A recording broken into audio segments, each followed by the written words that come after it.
Estás escuchando La Posta Financiera del Like Up Group. Buenas, buenas, ¿cómo le va a la comunidad de la Posta Financiera? Nos juntamos una vez más aquí con mi colega Andy Mirra y quien les habla, Angie Guilar, para charlar un poco sobre finanzas, como siempre.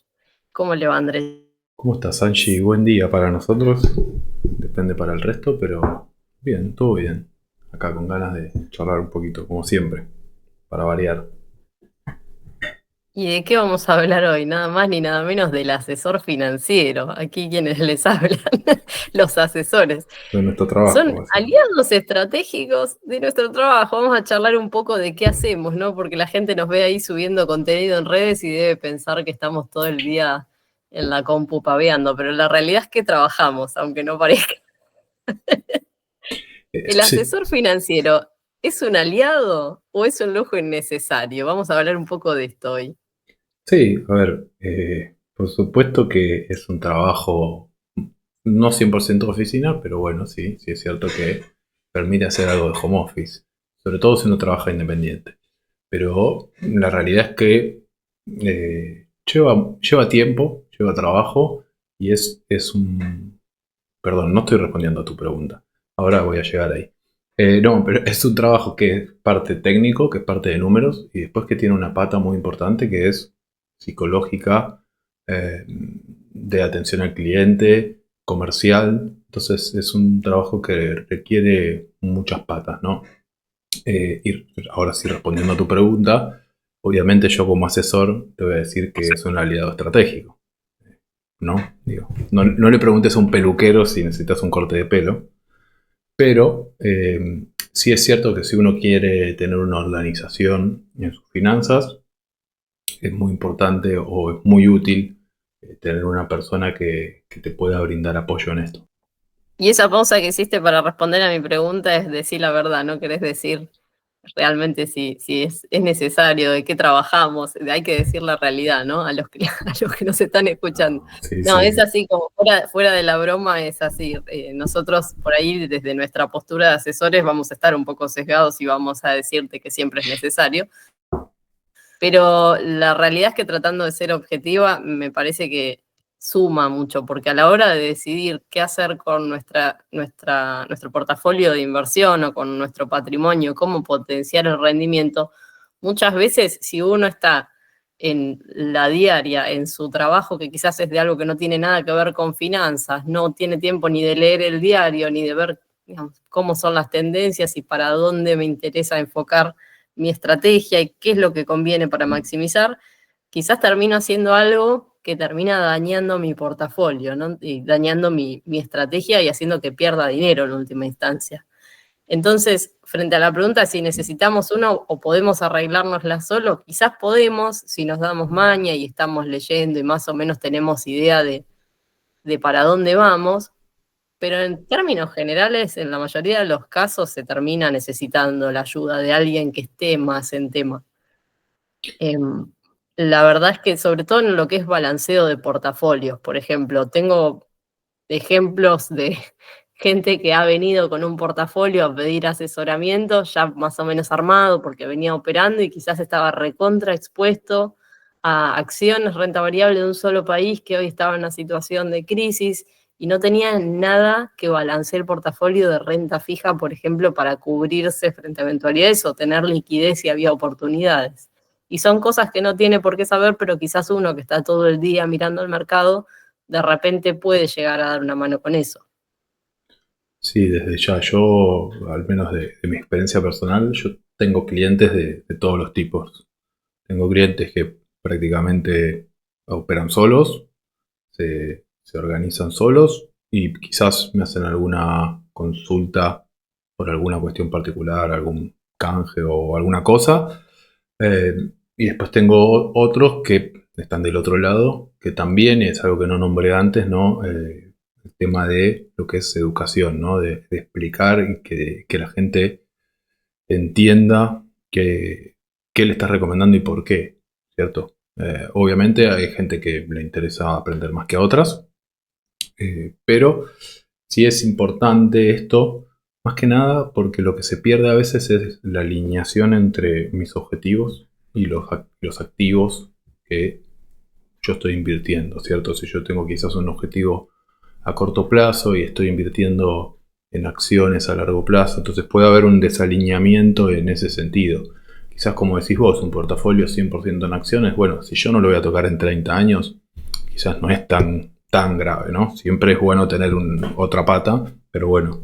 Pero en cambio, si yo tengo un objetivo a 6 meses, un año, ahí sí puede ser muy peligroso estar muy expuesto a renta variable. Entonces, eso en algunos casos son pequeños ajustes o cuestiones a tener en cuenta que a veces se escapan, ¿no? a lo que uno puede ver o estar. Porque bueno, nosotros antes de dedicarnos a esto, cuando éramos más chicos y empezábamos a aprender, digo, también nos han pasado estas cosas.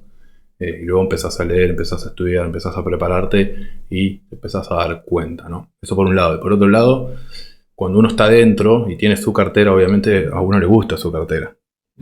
Y está bueno que alguien la mire de afuera y te dé su opinión o te dé que después vos podés tomar o no. Por supuesto, si uno tiene un asesor, está bueno prestarle atención, pero también está bueno desde el punto de vista de tener otra mirada sobre lo que estamos haciendo. Exactamente.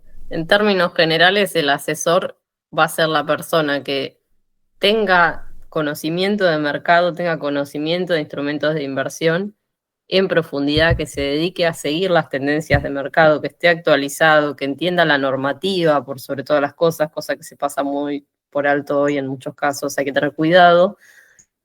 Y es esa persona que nos va a ayudar a organizar nuestro patrimonio y nuestras inversiones de forma de maximizar los rendimientos, balanceando el riesgo. Y digo, hago hincapié en riesgo porque pasa muchas veces que por ahí hay gente que recién comienza, que no está muy segura y ve rendimientos altos y dice, bueno, compro renta fija, pero esta que me rinde 20% anual en dólares. Y de repente era una compañía muy endeudada que defaultea deuda y no tenemos posibilidad después de retirar nuestro dinero. Y al no conocer, porque no tenemos por ahí por qué conocer los balances de una compañía y demás, de repente invertimos en algo que no nos terminaba perjudicando porque terminamos perdiendo dinero y era algo que se suponía que era más conservador. Entonces, por eso está bueno tener la mirada del asesor, ¿no? Va a ser la persona que nos guíe en esa estrategia y que sepa decirnos por acá sí, por acá no, en términos de riesgo para nuestro perfil, como decías vos antes, ¿sí? Pero ahí el horizonte es de súper largo plazo, bueno, por ejemplo, renta variable. Pero si es una persona que se está jubilando en 5 años, por ahí no puede correr riesgo de tener todo su patrimonio en renta variable, porque no tiene quizás 5 años más para esperar una corrección de tendencia y salir en ganancia, por ejemplo. Seguramente. Entonces, para eso está muy bueno. ¿Y cuáles serían las diferencias entre asesor independiente, Andy, y un vendedor de productos financieros, por ejemplo? Ajá, esa es una muy buena pregunta. Desde la teoría, digamos, una persona que vende justamente está buscando colocar un producto a un público objetivo.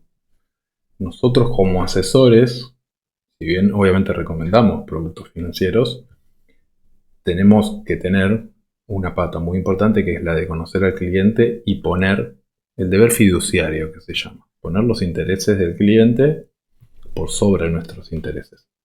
Entonces, recomendar cosas que realmente se ajusten a lo que necesita la persona que está del otro lado.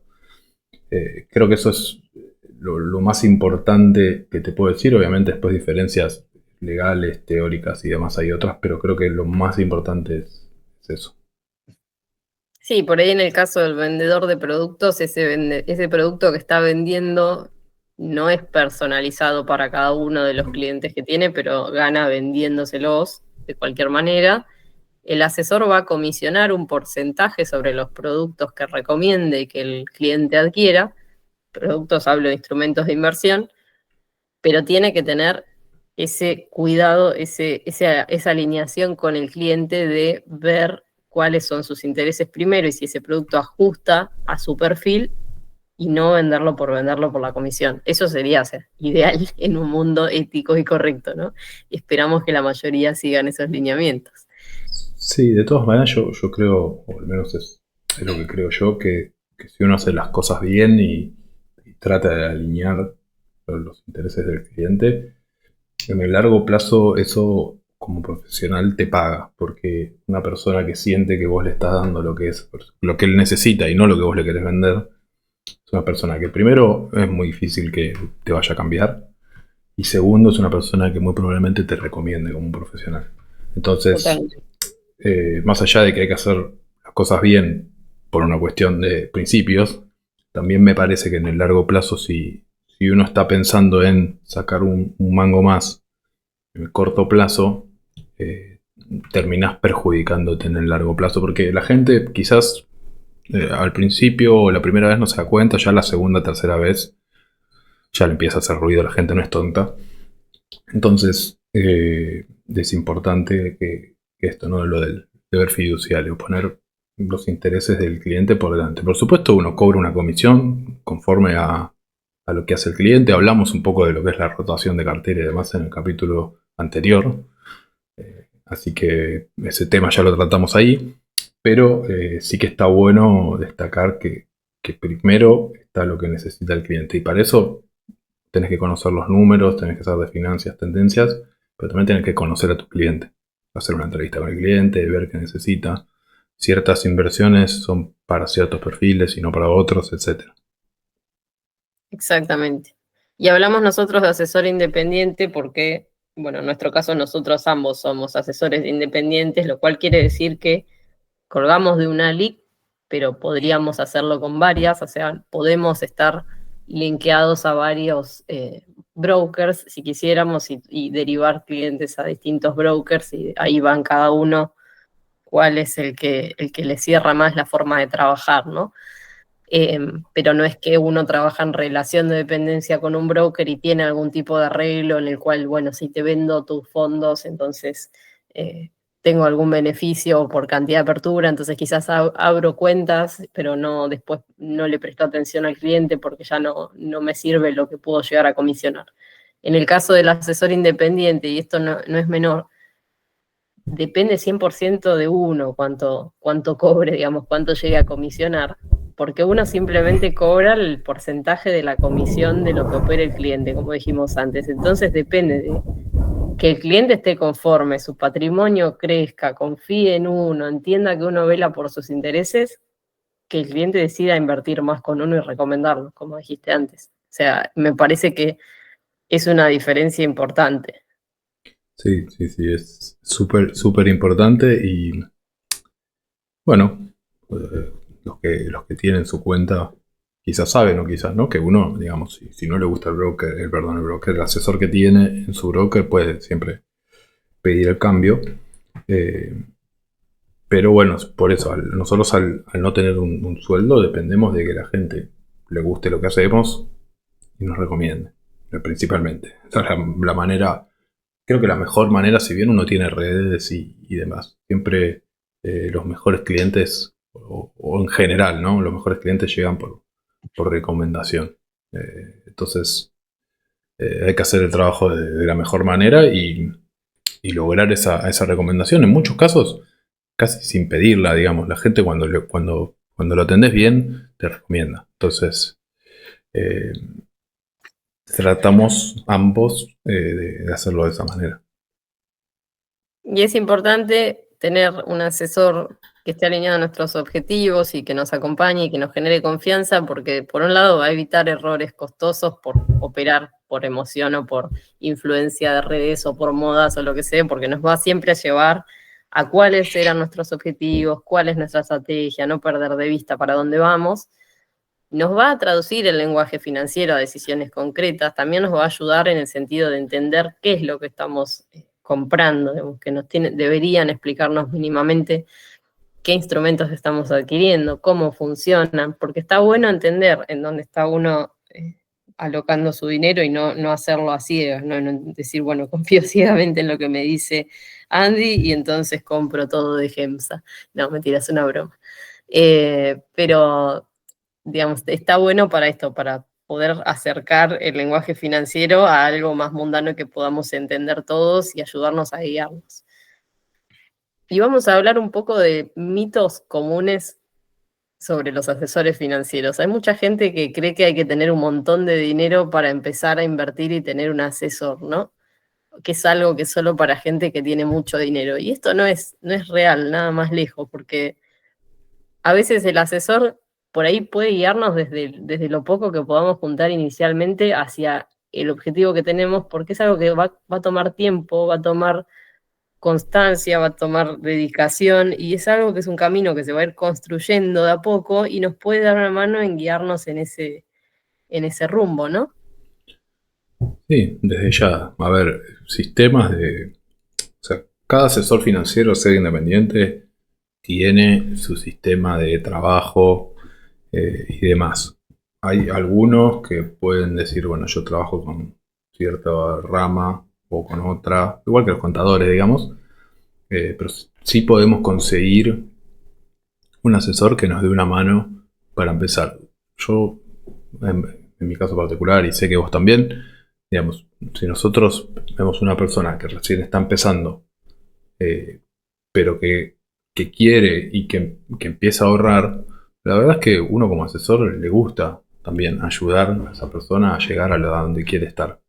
Eh, la verdad es que no es necesario tener un montón de dinero para poder tener un asesor. Hay muchos, por suerte cada vez hay más. El otro día justo hablábamos con Angie, que en el último año y medio, 2 años, se han matriculado casi 600 asesores. Entonces asesores hay que buscar el que a nosotros nos guste, nos quede bien, nos sirva para lo que nosotros necesitamos, pero se puede hacer sin necesidad de tener millones, digamos, por decirlo de alguna manera. Exacto. Y otro mito muy común es que el asesor es un gasto y no una inversión. Y en realidad, como hemos hablado anteriormente, por ejemplo, para el caso de pymes, pero para individuos también aplica. Si un asesor es bueno en su trabajo, se va a pagar solo, porque los rendimientos que nos va a generar el portafolio van a superar con creces las comisiones que puede llegar a cobrar, los honorarios que cobra. Esto es una realidad, o sea, se supone que si hace bien su trabajo deberíamos ganar dinero en el mediano plazo. Sí, y aún más importante que eso es que nos va a evitar perder dinero, que es Totalmente. aún más importante que ganarlo. A mi manera de ver, ¿no? Siempre desde mi punto de vista es primero cuidar tu dinero y después ganar, no al revés. Pero sí que, a ver, el asesor a veces te da la sensación de que está ahí, para qué, si no lo uso o lo que fuera. Cabe destacar que depende del broker, pero los brokers que te dan asesor, digamos, vos pedir un asesor independiente no es que vas a pagar más comisiones, simplemente es que de esas comisiones que vos pagás, una parte van a ir al asesor independiente. O sea, no es más caro para vos tener un asesor o no tenerlo en ciertas plataformas. Hay otras que sí te cobran aparte y demás. Me perdí porque me fui para ahí. En fin. No, lo que quería decir es que a veces uno te da la sensación de que uno lo está usando y todo, pero llega un momento o un evento o una cuestión donde hay alguna crisis, algún problema, nos agarra miedo, nos agarra euforia, y ahí es donde el asesor entra y te dice, no, mira, no compres Merval en máximos históricos. O no vendas ahora hasta ON porque bajó, porque no pasa nada, la empresa está bien y va a pagar. Entonces, esos dos momentos, y pongo dos momentos de este año que se dieron, esos dos momentos te ahorraron un montón de pérdida. Entonces, a veces no es que el asesor, vos vas a hablar todos los días con el asesor, de hecho no. Si vos tenés tu trabajo y cobras tu sueldo, invertís una vez al mes, reinvertirás cupones, capaz que hablas 2 veces al mes con tu asesor. Pero en esos momentos donde entras en crisis, tener una persona que te diga, no, para, analicemos esto, miremoslo así, a veces sí puede ser que te diga, sí, mira, mejor vendamos. Pero está bueno pensarlo de esa manera. No es algo que el asesor que vos vas a utilizar todos los días. Qué sé yo tengo clientes que han dejado su trabajo, han recibido una indemnización por el trabajo y no sabían qué hacer con ese dinero. Bueno, son esos momentos donde el asesor realmente sale a relucir. Quizás en el día a día uno no lo nota. Sí, y hago un paréntesis acá que quisiera hacer un comentario Me van a prender fuego un montón de personas, por esto es polémico, pero es un comentario para todos los que están invirtiendo como individuos. El asesor financiero no tiene derecho ni normativamente, ni debería hacerlo, de tocar tu dinero bajo ningún concepto, de manejar tus activos por motu propio sin un mandato expreso. O sea, no puede decidir sobre tu portafolio solo. Se supone que tiene que haber un mandato expreso en ciertos casos, en ciertas figuras de asesores, en ciertas figuras legales, digo, de asesores, o asesorarte, guiarte en lo que vos deberías hacer en tu portafolio, pero la última palabra y el movimiento de dinero y la compra efectiva del activo la tiene que hacer el cliente. Nadie debería decidir por nosotros. O delegarlo expresamente. Exactamente. Hago este paréntesis porque no, me ha llamado la atención de algunos clientes que se han pasado conmigo últimamente que tuvieron situaciones así con otros asesores o en otras ALICs, y es algo que está haciendo ruido hoy en el mercado. Hay que tener cuidado porque podemos incurrir en grandes pérdidas, y más allá de eso, porque son situaciones que no son legales, no es correcto hacer eso. Bien, coincido. No tengo nada que agregar al respecto porque totalmente cierto. Prendida fuego. ¿Eh? Me prendí fuego sola ahora. Por ahí. No, es que Me va a odiar la que está haciendo es eso, pero válido. no. Está bueno que la Hay que advertir. que la gente entienda que somos asesores y asesoramos. No tenemos, o sea, si vos no querés hacer algo, no lo haces. Digo, no, a mí no me gusta este activo, no quiero hacer esto, lo que fuera. Estás en tu derecho. Tu asesor no es el dueño de tu dinero, digamos, al fin y al cabo. Así que sí, ya está buena la aclaración. Por supuesto, si tienen alguna duda, alguna consulta, alguna inquietud, nos pueden escribir siempre en la descripción de los videos en YouTube y de los capítulos en Spotify. Pueden encontrar nuestro mail, nos pueden escribir por ahí. Así que bienvenidos sea, ¿no? Si tienen inquietudes o preguntas. No tiene que ser necesariamente para pasarse con nosotros, sino simplemente alguna pregunta, consulta o algún tema que quieren que toquemos acá también en el podcast. Está bueno también. Exacto, es bienvenido. Así que en resumen, ¿cuándo conviene contratar a un asesor? Cuando empezamos a ahorrar o invertir y estamos dando nuestros primeros pasos. Si tenemos un cambio patrimonial, como heredar un dinero, una propiedad, la venta de una propiedad, un divorcio, una separación, nos queda dinero que no sabemos qué hacer y queremos proteger el patrimonio y potenciarlo, ese es el momento de buscar un asesor. Si uno es una pyme o tiene una pyme y está buscando crecer, financiarse, comprar equipamiento, armar un plan financiero ordenado, es un buen momento para buscar asesor. O si simplemente nos sentimos desbordados por las decisiones económicas y preferimos delegarlo en alguien de confianza. Entonces ese es el momento. ¿Y qué podemos esperar de una buena asesoría? Para empezar un diagnóstico inicial, debería haber una reunión con nuestro asesor donde nos conoce y sabe lo que necesitamos. Ahí le contamos todas nuestras inquietudes, los objetivos temporales de la inversión, qué queremos hacer. Nos arma un plan de acción personalizado y va a hacer seguimiento periódico y ajustes del portafolio. La idea es que haya transparencia en honorarios y en decisiones, como hablamos antes, y que sea un entorno confidencial y de suma confianza, que es lo más importante. Así que, bueno, como dijo Andy antes, para aprovechar mejor al asesor, pregunten, sean honestos con su situación, pidan explicaciones simples, no deleguen a ciegas, obviamente no dejen que nadie opere por ustedes a ciegas, y esperamos que toda esta información les haya sido de utilidad. Vamos a seguir insistiendo con la idea de que el asesor es un socio estratégico, no un gurú, no un vendedor. Acérquense que no mordemos. Y les vamos a dejar una pregunta abierta para los que quieran participar en el chat, que es: ¿qué decisión financiera les gustaría tomar, pero los frena la incertidumbre? Los invitamos a contactarse, a escribirnos cualquier duda o seguirnos simplemente en nuestros canales, en nuestras redes, y esperamos que lo hayan disfrutado. Adiós.